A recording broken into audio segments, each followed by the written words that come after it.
Almost everyone has experienced this kind of scene in a lake or in a slow-moving river.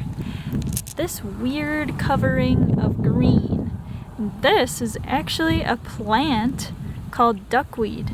It's the smallest flowering plant species ever known.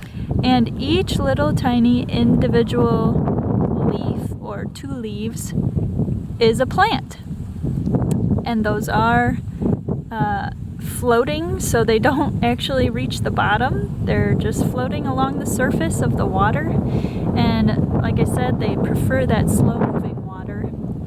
And it's called duckweed because ducks do like to eat it. Waterfowl species will munch on it, especially as they're migrating in the spring and fall.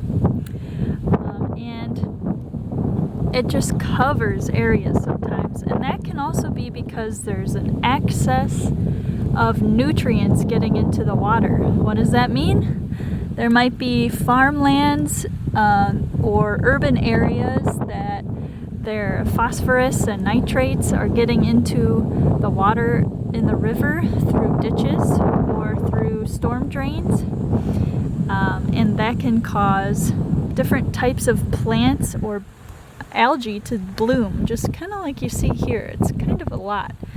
So one thing we can do if we live in an area that has a big lawn and we like to fertilize that lawn, make sure you fertilize it the least amount possible if you even need to fertilize it.